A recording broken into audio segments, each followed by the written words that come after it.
Ya, kebenaran pun bisa kalah sama kejahatan yang terorganisir. Fitnah itu kejahatan yang terorganisir. Ahli sekali mereka dalam fitnah, ahli, sangat ahli.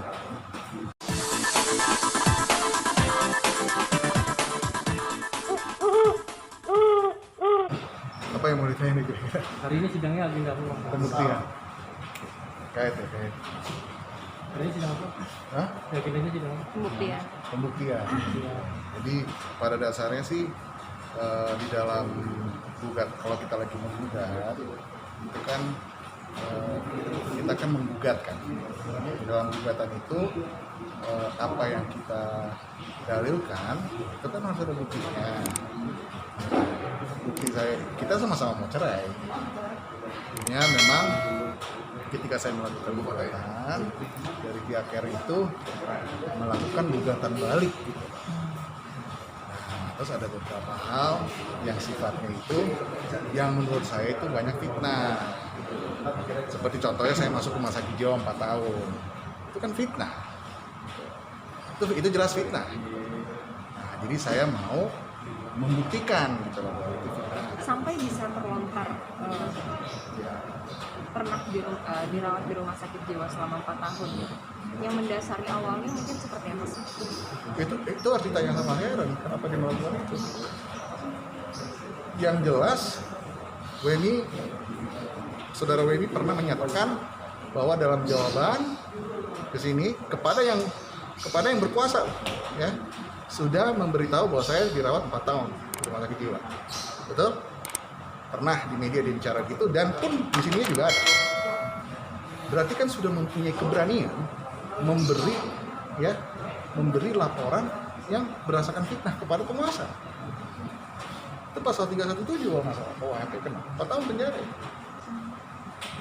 Belum lagi yang lain-lain, apalagi itu sampai ke media. Jadi saya kasih tahu aja di sini, kita nggak akan tinggal diam soal itu, karena itulah fitnah itu lebih kejam dari pembunuhan.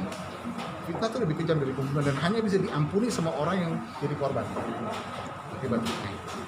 Jadi saya akan fight soal itu karena walaupun kita benar kata yang saya tadi katakan tadi, walaupun sama-sama mau cerai, tapi apa yang sudah disebarluaskan ke media itu harus dapat keadilan juga dari situ.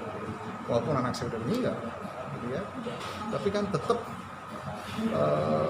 apa yang dilakukan sama Karen ini kan tetap harus kita speak up. Ini benar-benar harus disiasati. Walaupun sama cerai udah enggak, karena ini ada beberapa proses dan beberapa ucapan melalui tulisan ya, yang diserahkan ke pengadilan yang tidak sesuai kenyataan. Nah, kita memerangi itu karena ingat ya, kejahatan yang terorganisir, kebenaran itu kalah sama kejahatan yang terorganisir. Membiarkan fitnah, dibiarin aja, itu pembiaran. Kita nggak bikin apa-apa soal itu dan kita nggak menggunakan hak kita untuk fight soal itu. Ya, kebenaran pun bisa kalah sama kejahatan yang terorganisir. Fitnah itu kejahatan yang terorganisir. Ahli sekali mereka dalam fitnah, ahli, sangat ahli. Jadi spesialis. Nah, saya mau gunakan hak saya sebagai warga negara untuk menunjukkan itu di muka persidangan. Oke, Bang, ini kan udah sepakat sama-sama untuk bercerai ya, tapi melihat prosesnya ini juga kan sangat panjang gitu. Merasa ini nggak sih kayak capek atau gimana gitu? Oh, capek, tapi kan saya kan harus menghargai juga ya, karena kalau saya berani menggugat dengan alasan, saya harus berani membuktikan. Saya harus berani membuktikan dengan bukti-bukti pendukungnya gitu. Nah, bukti-bukti pendukung ini kan ada yang berbentuk video, ada yang berbentuk audio, ada yang rekamannya 2 jam. Kan itu juga perlu pengerjaan, kan? Banyak pengerjaan. Nah, saya juga nggak cuma mau memberi dalil tanpa bukti. Semua dalil yang saya berikan di dalam gugatan saya itu semua ada buktinya. Nah, jadi, ini kan sama-sama mau cerai, udahlah cerai aja, enggak. Pertimbangan cerai ini apa? Menimbang bahwa saya yang salah atau Karen yang salah. Penting kan? Sama-sama mau cerai. Hakimnya menimbang apa?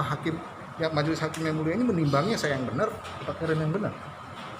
Ini kan saya harus buktikan. Jadi terjadi banyak sekali fitnah yang diserang kepada saya. Upaya saya mencegah mau bunuh diri disebutnya KDRT. psikis, ya kan? Padahal kita mencegah orang untuk bunuh diri itu kan mulia. Kalau saya biarin Karen bunuh diri, saya masuk pidana. Kita mencegah dibilang KDRT kan serba salah. Gitu. Jadi bagi saya tetap akan menghormati walaupun kita sama-sama mau cerai, tapi alasan untuk cerainya itu dan kita harus mempunyai bukti untuk bisa agar hakim yang mulia bisa mempertimbangkan. Bukti itu kita serahkan supaya hakim yang mulia bisa mempertimbangkan siapa yang benar dan siapa yang tidak. Tapi di sini juga kan Karen sudah tidak pernah hadir lagi untuk sidang Enggak kan, kalau tidak pernah hadir kan bukan artinya tidak bisa diwakilkan. Jadi dari pihaknya Karen itu kan diwakilkan sama Pak Wemi kan, dari Wemi Amanatbumi. Nah, jadi waktu tanggal 3 minggu yang lalu kurang lebih karena beliau lagi sakit, jadi dari pihak mereka nggak bisa datang, kami datang, akhirnya diundurin ke hari ini. Nah, karena ada COVID, beberapa file saya itu tidak bisa diterima secara audio mentah begitu aja, jadi harus dalam bentuk tulisan kalau di sini. Jadi itu yang memakan waktu karena kita harus menyerahkan karena ada beberapa dalam bahasa Inggris itu memerlukan translator atau penerjemah yang tersumpah. Nah, kita berarti kan harus menggantungkan kita punya waktu di orang lain, nasib kita kan dari di orang lain gitu kan.